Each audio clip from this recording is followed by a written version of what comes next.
കൊച്ചി രാജവംശത്തിൻ്റെ ആസ്ഥാനമാണ് തൃപ്പൂണിത്തുറ.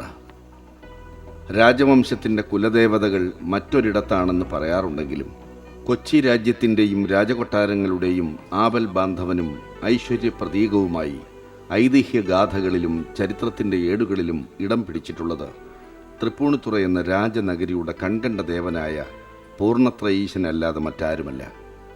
ക്ഷേത്രങ്ങൾക്കും ഉത്സവങ്ങൾക്കും പഞ്ഞമില്ലാത്ത നാടാണ് തൃപ്പൂണിത്തുറ. താമരംകുളങ്ങരയും കണ്ണൻകുളങ്ങരയും ചക്കംകുളങ്ങരയും പള്ളിപ്പറമ്പ് കാവും പുതിയ കാവും മരടും തൊട്ടടുത്തായുള്ള ചോറ്റാനിക്കരയും അടക്കം ഈ മണ്ണിൽ പേരുകേട്ട ക്ഷേത്രങ്ങളും പുകഴ്പെറ്റ ഉത്സവങ്ങളും നിരവധിയാണ്.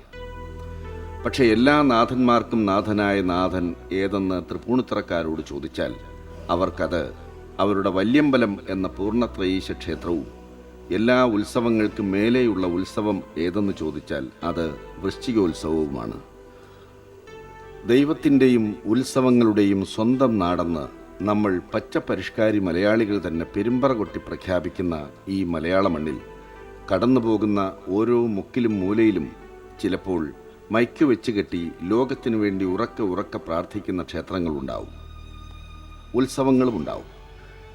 കരിമരുന്ന് പ്രയോഗങ്ങളിലൂടെ അല്ലെങ്കിൽ ഉത്സവം വന്നെന്ന് നാട്ടാരെ അറിയിക്കുന്ന ആ തെങ്ങേൽ മൈക്ക് കെട്ടിപ്പാട്ടുകളെ വേണ്ടവർക്ക് ശ്രദ്ധിക്കാം, വേണ്ടാത്തവർക്ക് ശ്രദ്ധിക്കാതിരിക്കാം.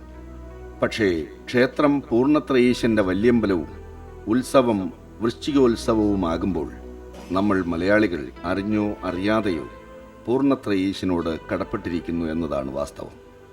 വിശേഷിച്ചും ജീവിതത്തിൽ ഒരിക്കലെങ്കിലും നമ്മൾ ഷൊർണൂർ കൊച്ചി തീവണ്ടിപ്പാതയിലൂടെ യാത്ര ചെയ്തിട്ടുണ്ടെങ്കിൽ പൂർണ്ണത്രയീശനും കൊച്ചി രാജവംശത്തിനും മുന്നിൽ നാം ശിരസ് നമിച്ചേ പറ്റൂ. ഇന്ന് നാം ക്ഷേത്രോത്സവങ്ങളിൽ കാണുന്ന നെറ്റിപ്പട്ടങ്ങളുടെയും സ്വർണ്ണക്കുടകളുടെയും ഒക്കെ തിളക്കം വെറും പുറംപൂശലിൽ മാത്രം ഒതുങ്ങി നിൽക്കുന്നതാണെങ്കിൽ പൂർണ്ണത്രയീശൻ്റെ 15 ആനകളുടെയും നെറ്റിപ്പട്ടങ്ങളെല്ലാം തനി തങ്കം തന്നെയായിരുന്നു. അതിൽ നിന്നും ദേവൻ്റെ സ്വത്തിൽപ്പെടുന്ന 14 സെറ്റ് സ്വർണ്ണ തലേക്കെട്ടുകൾ വിറ്റ് കിട്ടിയ പണം കൊണ്ടാണ് കൊച്ചി രാജാവ് ഷൊർണൂർ കൊച്ചി തീവണ്ടിപ്പാതയുടെ നിർമ്മാണം പൂർത്തിയാക്കിയത്. അതെ, വിണ്ണിലിരുന്ന് വരപ്രസാദങ്ങളേകുന്ന ദൈവങ്ങളുടെ പതിവ് പാത വിട്ട് മണ്ണിലെ മനുഷ്യൻ്റെ പ്രശ്നങ്ങളിലേക്കും ജീവിത സഞ്ചാര ക്ലേശങ്ങളിലേക്കും നേരിട്ടിറങ്ങി വന്ന ആദർശ ദൈവം. സർവവും സ്വർണ്ണമയമായ വിസ്മയ ഉത്സവ കാഴ്ച എന്നതിനപ്പുറം തൃപ്പൂണിത്തുറ വൃശ്ചികോത്സവത്തിന് ചരിത്രത്തിൻ്റെ ഏടുകളിൽ ചിരപ്രതിഷ്ഠ നേടിക്കൊടുത്ത മറ്റൊരു മാഹാത്മ്യം എന്തെന്ന് ചോദിച്ചാൽ അത് അന്നും ഇന്നും ഈ വിസ്മയ ആഘോഷത്തിന് എത്തിച്ചേരുന്ന അണിനിരക്കുന്ന ആനത്താരങ്ങളുടെ അപൂർവ സംഗമം തന്നെ. വൃശ്ചികോത്സവം കാണാൻ തുടങ്ങിയിട്ട് ഒത്തിരി വർഷങ്ങളായില്ലേ? എന്താണ് നിങ്ങളുടെ ഒരു നോട്ടത്തിൽ ഈ മറ്റ് നമ്മുടെ സമീപ പ്രദേശങ്ങളിലെ മറ്റ് ക്ഷേത്രങ്ങളും ഉത്സവങ്ങളുമായിട്ടുള്ളൊരു വ്യത്യാസം എന്തായിരിക്കും വൃശ്ചികോത്സവത്തിൻ്റെ? ഇത്രയധികം ആനകൾ ഒന്നിച്ച് 10-15 ആനകൾ എന്നും നല്ലപോലെ രാവിലെയും വൈകുന്നേരവും കാണാൻ പറ്റുമല്ലോ. അങ്ങനെ സാധാരണ അങ്ങനെ കാണാറില്ല. അതും നല്ല വലിയ വലിപ്പമുള്ള ആനകളും എല്ലാമായിട്ട് അങ്ങനെയുള്ള കൂടുതലായിട്ടും നാട്ടുകാർ ഇത്രയും അല്ലേ, ഇത്രയും നാട്ടുകാർ ഒത്തുകൂടുന്ന ഒരു ഉത്സവം ഇതേ ഉള്ളൂ. മിക്കവാറും എല്ലാ വർഷവും ഇവിടെ ഉള്ളപ്പോഴൊക്കെ ആനകളുടെ പ്രാധാന്യം നോക്കിക്കഴിഞ്ഞാൽ ആനകളെല്ലാം ശ്രദ്ധിക്കാറുണ്ടോ? ഉത്സവം തുടങ്ങുന്ന എഴുന്നള്ളിപ്പ് തുടങ്ങുന്ന മുമ്പ് ആനകളെ ശ്രദ്ധിക്കാറുണ്ടോ? ശ്രദ്ധിക്കാറുണ്ട്. ആനകളെ ഇഷ്ടമാണല്ലോ, ആനകളെ ശ്രദ്ധിക്കുന്നത്.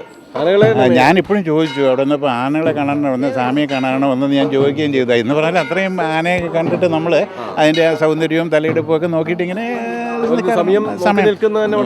അതെ അത് തന്നെ. പിന്നെ നമുക്ക് സമയം പോകുന്നതേ അറിയില്ല, ആനകളെ ശ്രദ്ധിച്ചുകൊണ്ട് തന്നെ ഇരിക്കും. പലരും നമ്മുടെ പൊതുജനങ്ങളും ഇപ്പോൾ TV പ്രോഗ്രാം കാണുന്നവരൊക്കെ ഈ ആനപ്രേമികൾ എന്ന് പറഞ്ഞാൽ ഇത്രയോ അധികം മണിക്കൂറുകൾ എന്താണ് ഈ ആനയെ കണ്ടു നിൽക്കാൻ എന്നുള്ളത്.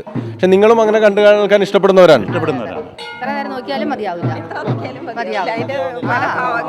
ഞാനിപ്പോൾ സാറിനത് പറഞ്ഞില്ലേ കുറച്ച് മുമ്പേ, സാറ് എന്തൊക്കെയാണെന്നുണ്ടെങ്കിലും എത്ര തലയെടുപ്പാണ് അവനെ കണ്ട ഒരു 5 മിനിറ്റ് ഒന്ന് വാത്സല്യത്തോടുകൂടി നോക്കിയിട്ട് നമ്മൾ പോകുന്ന ഒരു ഇതാണ്. 5 മിനിറ്റ് ചുമ്മാ നോക്കി നിൽക്കും അവൻ്റെ ആ തലയെടുപ്പും കാര്യങ്ങളൊക്കെ ഒരു വാത്സല്യം. ഓരോരുത്തരും ആനകളെ കണ്ടാൽ തിരിച്ചറിയുന്ന ഒരു ഇതൊക്കെ ഉണ്ടോ? ആനകളെ കണ്ടാൽ തിരിച്ചറിയാൻ പറ്റും, ഇത് ഇന്നാന അത് ഇന്നാന അങ്ങനെ തിരിച്ചറിയുന്നു. ആനകളെ മാത്രമേ കണ്ടറിയൂ. മനസ്സിലാക്കിയത് ഗുരുവായൂർ കേശവൻ്റെ ഇത് മാത്രമേ ഉള്ളൂ. അത് കഴിഞ്ഞപ്പോൾ പഴയ കാലത്ത് അത്രേ ഉള്ളൂ.